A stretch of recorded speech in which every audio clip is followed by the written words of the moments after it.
As firearms trainers, we teach people in self-defense situations to shoot high center mass.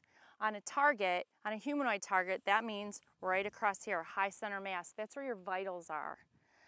So oftentimes people shoot lower than that. They'll shoot the center of the target. But what you need to do is you need to cover up where you want that bullet to go. So with this sight picture on the target, see how I'm cutting through that high center mass? That's how I know where my bullet's going to go. If I can make that same sight picture, I can shoot high center mass and I will get those bullets in that same area. So the smaller orange guy on this target is for when you're shooting closer up. When you're shooting at this distance, this is the sight picture that we're going to see. But here's the thing, even as we step back, this sight picture stays the same. When I get all the way back and I'm shooting this larger target, guess what? Same exact sight picture.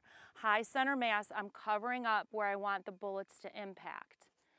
So to make it easier on people so they can understand how to make these shots, what I'm gonna do is actually draw in, normally I'd have spray paint, but I'm going to draw in the same sight to create a sight picture.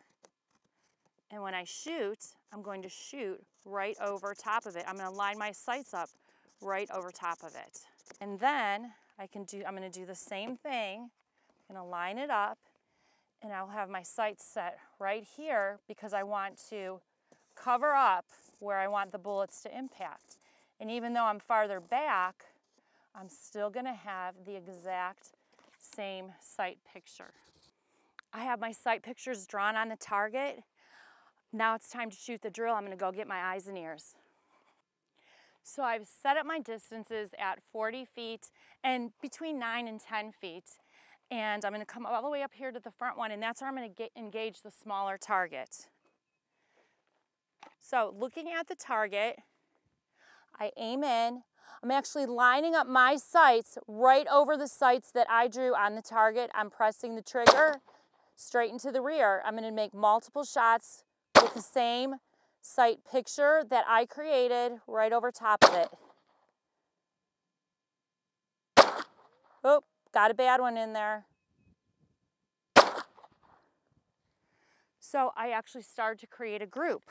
So now I'm back to 40 feet and I'm going to make the same shot, same sight picture on the larger orange guy on the target.